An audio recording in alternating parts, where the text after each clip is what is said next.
All right. So I did a series called Origins and Adaptations, 2012 and 2014 respectively. Supposed to end there, but I decided to continue. This dealt historically with the capitalist economy, and I wanted to show how the system worked, where it came from, how it's evolved, and a lot of things I think everybody here must be very, very aware of by now. We should all be well aware that most everything we are experiencing in the world today, from ecological decline to endless government business corruption to human exploitation to perpetual poverty to constant war to growing unemployment to debt collapse and to the overall value system disorder, has been predictable. Predictable when viewing the state of the world through the prism of current economic functionality. And from this system-based worldview, we can not only better understand the past and the present, we can also anticipate, of course, what is in store for the future as this social cancer continues to morph and grow and mutate and absorb and, in effect, decouple humanity from everything most fundamental to our long-term social and ecological sustainability. So before I close this subject, which has been drilled in at length, I want to re-summarize the issue with a quote by a man named Gary Halthus. Our economics, social life, politics, and schools have insisted that having more toys is better than having fewer toys, that buying stuff is good for us, that we have to keep up with or exceed others in our consumption, that a high-paying job can take the place of meaningful work, that low-paying, meaningless jobs that demean our humanity are better than none, and we should be grateful for them because they will turn us into decent citizens, and that a free market has the same powers as a just God. But capitalism rests ultimately not on innovation or entrepreneurship or brains or even a free market. Those are just stories. Stories we like to tell ourselves because they make those who are successful look good. At its base, industrial capitalism's success rests on exploitation of resources, racism, child abuse, sexism, and war. But even more than all these, contemporary capitalism rests on consumption. Government and corporate consumption of resources, technology and scientific research, and citizen consumption of market goods. We are asked to consume not only material goods, but ideas, policies, whole world views that are presented with all the persuasive skills and battering psychological hype that can be bought. We are under assault. We are laid siege by hype, corporate hype, political hype, military hype, educational hype, commercial hype, and as our civil rights have declined in recent years, freedom has come to mean the freedom to choose among 16 brand names of one product. This is the harvest of a culture so bent on growth with all possible speed that it will pour 100,000 chemicals in the earth and atmosphere into our lakes and groundwater and oceans before it has a clue about the long-term effects of a single one of them. Now, that out of the way, what I'd like to do here, take the terms origins, adaptations, change the context a bit. Instead of how the current economic system has evolved, let's look at the other side. What is the technical history, for example, of this logic we might term a natural law resource-based economy?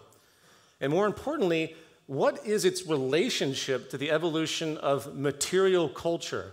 This term abundance we often flagrantly toss out. What does this evolution suggest about ourselves, our psychology, our sociology, even our nature, as the deeply social organisms we are? Now, I have to warn you, this presentation is a bit stream of consciousness. I'm less interested in defining a whole set of ideas, and I want you to more or less entertain the concepts I put forward, even though naturally I'll be drawing some conclusions. Here is a table of contents. If you could read it in the back, I'm sorry. If you can't read it, I'm sorry. By a man named John Eltzler. Some of the themes might sound eerily familiar if you read these contents. We have chapters on the power of wind, tide, waves. We have chapters on systems of machineries and the establishment of applications of these powers, a plan for building of a community. Oh, and the earth can nourish 1,000 times more men than now exist, etc. Sounds familiar. This is one of the first post-scarcity books ever written. The subjects include the importance of renewable energy in a systems approach, applying machines to labor, of course, adapting human values through education, and creating an abundance. Here are some quotes. The first elements of mechanics teach that there is no motion imaginable that could not be produced by some adapted mechanism, provided we have the requisite power. We have superabundance of power, 1,000,000 times greater than all men on earth could effect hitherto. The powers are chiefly to be derived from the wind, from the tide, from sunshine, and the heat of the sun. Each of these powers requires no consumption of materials, only materials for the construction of the machineries. Once established, there will be no occasion for any work except the superintendence of machinery, which requires 1 to 3 persons in all, these being relative, of the whole community. If done in turns, every adult would hardly have 1 turn for 1 day's superintendence in the whole year, but it would probably be done voluntarily, being about an amusement, no tedious occupation of labor. Today, we drudge and toil in agriculture and in manufactories, making many useful and many useless things for human life, for supplying many various demands and necessities, comforts, and luxuries. We care little about the real benefit our industry may afford to the buyer, provided we make money by their sale. There is an endless variety of artificial productions of every kind resulting from competition of the producers. What virtue can be in passing one's life like a prisoner in the treadmill? The occupations of manner or present state of advancement are yet not much better. They are either a monotonous drudgery or some insipid occupation, which nothing but custom and necessity may render tolerable in some degree, but which are the very means to keep the mind in inactivity in low, trivial pursuits. What is the mighty object of leading such a life? Of course, to get money in order to buy what one wants. Is this the most exalted virtue, the highest destination of man's life that can be thought of in this world? It may be a virtue or a necessary evil in a state of general ignorance and prejudice, but it is no virtue found in nature. Does any of this sound familiar? This book is called The Paradise Within the Reach of All Men, Without Labor by the Powers of Machine, of Nature and Machinery, and it was written almost 200 years ago in 1833. That's about 50 years before the first light bulb was invented. Etzler envisioned a society that harnessed renewable energies in various ways, plugging them into power steam engines and using those engines in turn to facilitate automation, stopping human servitude and drudgery, and hence the creation of his view of a global abundance. He even talks about creating composite materials out of wood dust and particles and approaching architecture through molding and extrusion, along with mixed-use concepts such as ocean-powered steam vessels that are desalinating water at the same time as producing energy. And of course, he implies little need for the market or monetary system and saw it as a waste of life and inefficient. It's safe to say that historically speaking, Etzler appears to be one of the first to promote the most core framework of what TZM generally embraces. His primitive but lucid analysis regarding the potential of science and technology to help humanity through earth-based natural law design is really missing nothing when you read his work. His overall technical perspective is sound.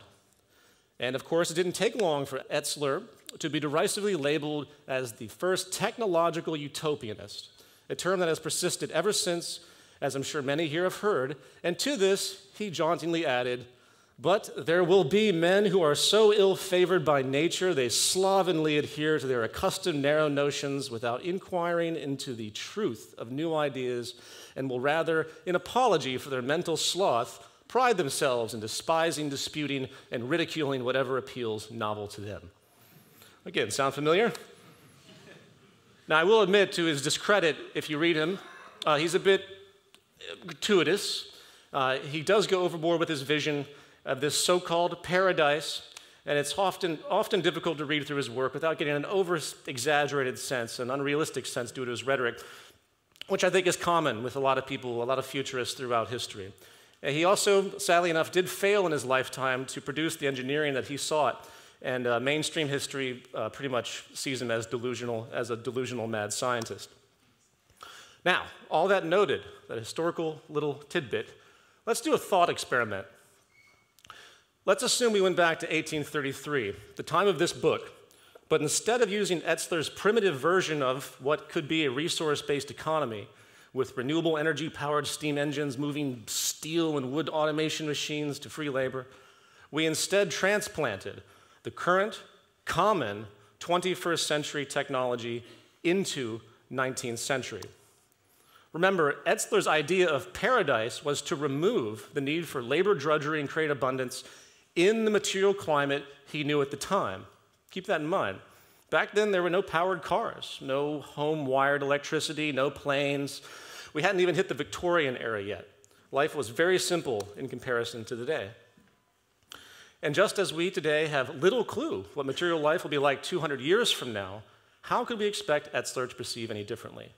Again, his vision of paradise was based upon the expectations, values, and ambitions of the time. It's a very important point. Back to the issue.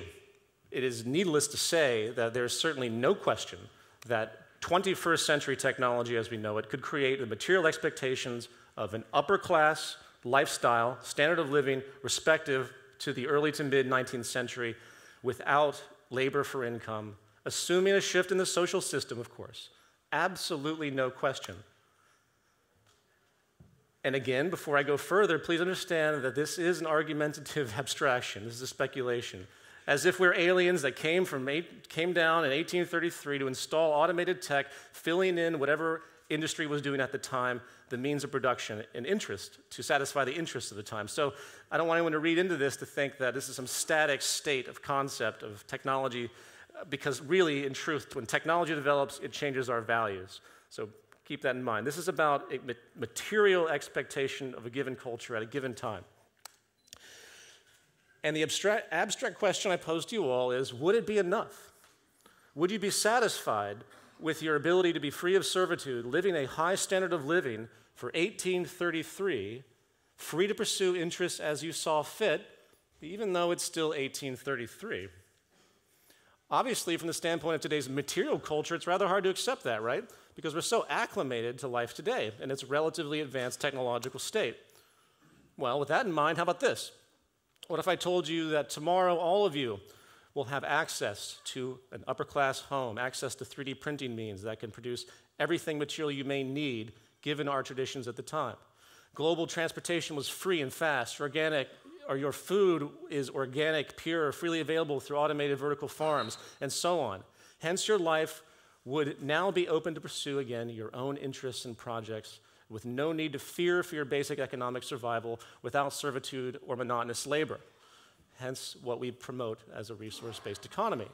I would be very surprised if anyone here would deny this condition and the cultural satisfaction, clearly, that it would generate. But wait, what if we shot ahead 200 years from now, and humanity is now darting around the universe at near the speed of light, living on various planets just for a change of scenery, facilitating a seemingly almost infinite amount of goods by today's standards through nanotechnology and the like, and perhaps, I don't know, even pressing little buttons on their wrists that give them instant orgasms. In that world, 21st century society would be pretty crappy, wouldn't it? I mean, it would be just as primitive in that future view as we look back on the 19th century. So what's my point? Well, material expansion is the term I'm using here, I hope that makes sense, after the core universally shared needs of all people are met, is transient. It has to be. It's meaningless. It's like stepping forward on an escalator, moving the other direction at the same time. It goes nowhere. One, for example, cannot successfully argue that the merit of an advanced technological society with all the frills that we see in the West today is somehow better than a culture, say, that lives without any such modern communication, electricity, or an arsenal of hedonistic toys, but due to their worldview, their exposure and their values, they are actually satisfied with their standard of living. They are happy and have high relative public health as a result. What's the problem? It goes nowhere because material expansion mistakes a social process that actually serves as a tool of communication for societal bonding. It mistakes this element that is there for us to share with each other for an end in and of itself, as I will explain. Put another way, this assumption of material progress and the illusion of infinite wants it creates has little to do with the function of some good and everything to do with the social relationship it creates. It is about social connection, for better or for worse. And the most critical aspect of this is that it's largely out of our control. It's pretty much hardwired and subconscious, built right into our evolutionary psychology. If there is anything that has become increasingly clear in cognitive neuroscience, is that we are created and defined by others at every stage of our physical and psychological development. And I know this may seem trite to many of us in TZM, but I realized recently that we really don't understand how dramatic this is, how profound it is when it comes to what we think is important and why we act the way we do. In the 13th century, King Frederick II of Sicily decided he wanted to figure out what the natural language of humans were. Some said it would be Greek, some said it would be Latin. So to figure it out, the king took 50 infants upon birth, gave them the best food, little rooms, general conditions, but limited all human communication and contact to see what these children would grow up naturally speaking. What happened? They all died of stress dwarfism, which comes from a lack of human contact. Human contact is a hardwired human requirement for development.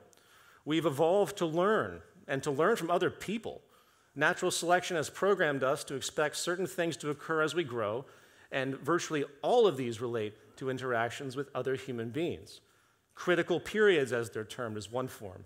Language, for example, can only be learned from others at a very specific time in development.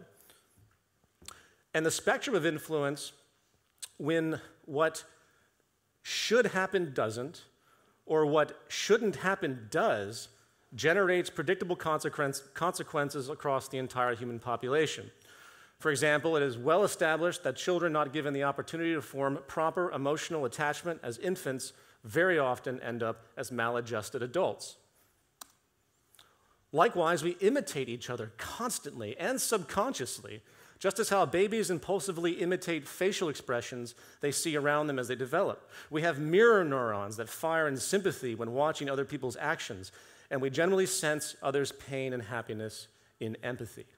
Some even have an advanced condition called mirror touch synesthesia, and when they watch violence, like a boxing match, they literally feel it. They actually can't witness anything violent. We are easily primed. The term primed is fascinating. Countless studies show how easy it is to elevate confidence and destroy it. This is why bullying works. If you think that you are stupid or inferior, if you're being told that over and over again, even if you have the strongest will, if you're consistently beaten down, you'll begin to act that way. And if you really want to see something spooky about our hardwired social nature, throw the average individual into a crowd or get them to identify with a group. We have this limbic system response that drops our sense of critical thought in many cases. It drops our inhibition, our volition, and our independence when the herd gets excited. If I right now, if someone over here screamed bomb, or everyone just simply made the motion to go this way, just the motion, people would follow along in a flock-like behavior. Our limbic system simply responds that way. Not to mention the groupthink that's so common out there, and our detachment from responsibility when we're associated with another group and they're behind us supporting. Any teenager knows what peer pressure does and the decisions that are made that would never be made if they were alone due to that influence. So coming back to the main issue, what all this means in material culture. Sociologist Charles Cooley probably put it best: I am not what I think I am, and I am not what you think I am. I am what I think you think I am. We literally define ourselves in social terms and assumed social responsibilities, which is why, statistically, 1 in 5 suicides are now linked to simply being unemployed. Culture has created this story that if you don't have a job, then you lose your social value. Completely social connection. A study done back a few years back in Fiji took Western commercial television into an area, didn't have it before, and after being introduced to the fashion, thin characters, and social associations of beauty and success, the culture exposed saw a dramatic rise in unheard of eating disorders and newly found interest to be thin and fashionable and other commercial attributes. And since I've been criticized for not having much comic relief in any of my presentations, I present to you Charlie Sheen. Charlie brought the word, where's Ben? Ben? Winning. Into Western pop culture. He spent weeks in the media spotlight explaining how great he was due to his wealth, status, a couple years back. By the way, I bring this up not to pose hate on Charlie, but to show how his mainstream values and social sense encapsulates almost everything set forward by the system we live in, the favoring of wealth, status, and competition. When he was asked what he thought of those that said he might not be winning, he said, "They can say that, but what kind of car are they driving? What kind of girls are in their home? You are either winning or you're losing. There's nothing in between. I'm going to win inside of every moment, and they can just find the most comfortable chair in their small house and sit back and enjoy the show." And I hope I'm not the only one who can appreciate the unintended double entendre at the end of that statement. Now, what is my point? Those familiar with TZM know we've talked a lot about something called structural violence. In fact, you'll hear another talk on that today. Specifically, the biopsychosocial manifestation of violence that occurs by exposure to certain social circumstances, such as, for example, the fact that people with low socioeconomic status have been found to correlate with high incidence of heart disease. It isn't about what they're eating. It isn't their lack of exercise. It is simply about the stress of the way they feel.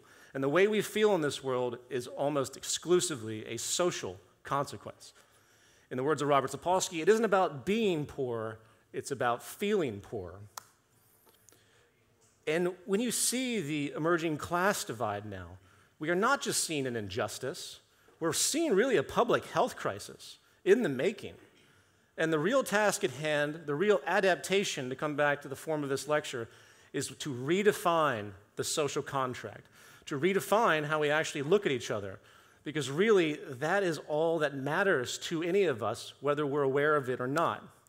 So in conclusion to this mildly rambling presentation, when it comes to the future of our society, when it comes to the heart of a sustainable culture, when it comes to the precondition that can set the stage of a new relationship, not only with each other, but with the habitat itself, I think this material gain status continuum trap is going to be one of the most profound philosophical problems facing all of us and the culture at large, those that are, of course, in the normal sphere most of all. And it will be the core force distracting the public from understanding the general logic of the new social system we talk about, based on balance, sustainability, and human trust, true social capital, the only reason we exist. And our adaptation to understand the critical need to alter this distorted current sense of relationship, or to use old language, to alter this distorted spiritual relationship, is a subject that each of us need to consider in our own communication practices. And I thank you very much.